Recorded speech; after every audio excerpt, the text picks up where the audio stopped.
ডিমৰীয়াৰ এগৰাকী প্ৰতিভাৱান ফুটবল খেলুৱৈ নাম সঞ্জয় ভূমিজ ঘৰ তেওঁৰ গুমৰিয়াত কিন্তু খেলুৱৈগৰাকীয়ে হেৰুৱাইছে আজি দুভৰি চান্দ খেলি থকা অৱস্থাতে সোঁভৰিত আঘাত পায় খেলুৱৈগৰাকীয়ে মই তেওঁৰ ঘৰখন দেখাবলৈ চেষ্টা কৰিছোঁ এইখন তেওঁৰ ঘৰ কিন্তু তেওঁৰ এই ভৰিখনত সোঁভৰিখন যি আঘাত পাইছে খেলি থকা অৱস্থাতে তেওঁৰ চিকিৎসা কৰিব পৰা নাই চিকিৎসাৰ বাবে তেওঁক লগা হৈছে 3 লাখ টকাকৈ কিন্তু মই জানিব চেষ্টা কৰিম তেওঁৰ পৰা তেওঁ কেনেকৈ এই সোঁভৰিখন কেনেকৈ খেলি থকা অৱস্থাত তেওঁ কেনেকৈ দুখ পালে ভৰিখনত মই তেওঁৰ মুখেৰে জানিম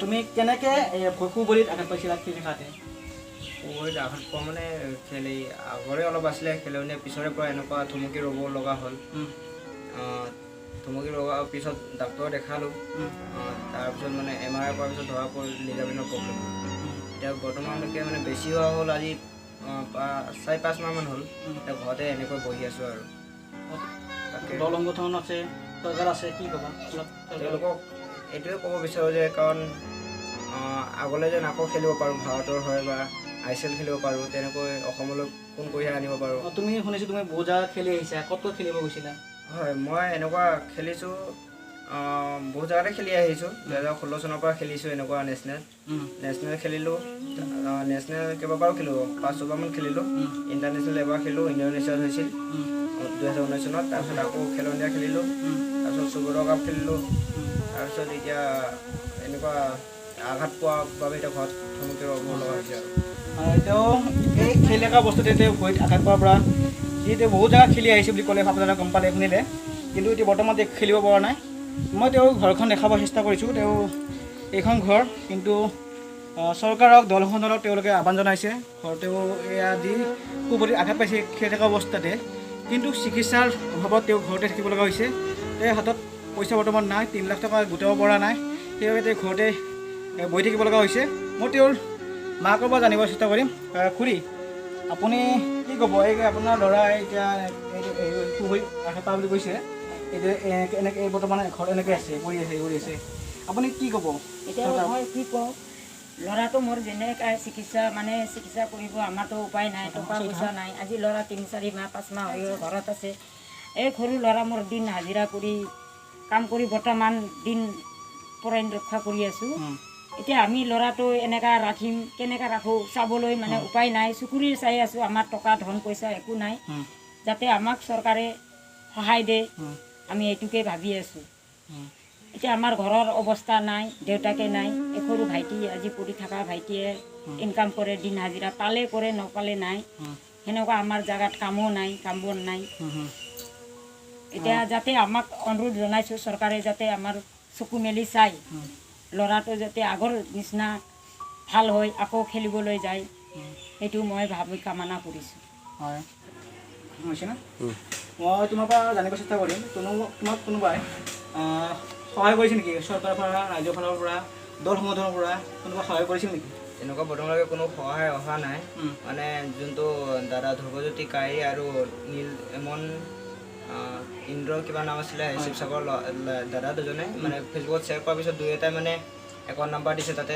2-এটা মানে সহায় কৰিছে মানে খুব বেছি 2-3 হাজাৰ টকা উঠিছে তাত তোমাৰ কি হয় এই ল'ৰাজন মোৰ ভতিজা ল'ৰাই হয় মানে তেখেতে আমাৰ স্কুলৰ পৰাই বিভিন্ন খেলাৰ সম্পৰ্কত মানে লৈ গ'ল চাই কিবাকিবি ইত্যাদি কৰি বিভাগীয় কৰ্তৃপক্ষই লৈ গৈছে ফুটবল খেলৰ গৈছে আৰু তেখেতে বিভিন্ন ঠাইত খেলি মানে অসমৰ সুনাম অৰ্জন কৰাৰ লগতে গাঁওখনৰ এটা সুনাম আনিছে আৰু লাষ্ট মানে আমাৰ ইণ্ডোনেছিয়াত যিখন খেল খেলিবলৈ গৈছিল তেখেতে তাতে তাৰমানে অলপ সোঁভৰিটো ইনজুৰ হৈছে গতিকে তেখেতক মানে চিকিৎসকে পৰামৰ্শ দিছে যে মানে অস্ত্ৰোপচাৰ কৰাৰ কাৰণে তাৰমানে প্ৰায় 3 লাখ টকাৰ এটা এমাউণ্ট এটা হেৰি কৰি দিছে গতিকে সেইখিনি এই দুখীয়া ঘৰৰ কেনেধৰণে তাৰমানে এই টকাখিনি ওলাব গতিকে বিভিন্ন দল সংগঠনৰ পৰা আমি এটা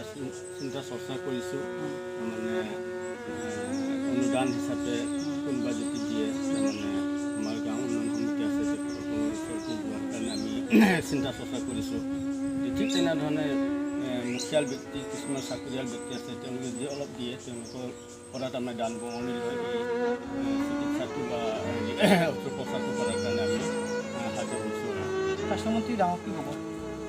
স্বাস্থ্যমন্ত্ৰী বুলি কোৱাৰ আগতে আমাৰ যিহেতু মানে আমাৰ MLA আছে, প্ৰথমতে MLAৰ ওচৰত যোৱাৰ কাৰণে মই তাৰমানে এটা হেৰি কৰিছিলোঁ, গতিকে সেইটো হৈ উঠা নাই। গতিকে প্ৰথমতে MLA ওচৰত গৈ তাৰপিছত স্বাস্থ্যমন্ত্ৰীৰ ওচৰত যোৱাৰ কাৰণে দল সংগঠন আছে, বহুত ৰাইজ আছে, কি ক'ব ৰাইজক? কি ক'ব?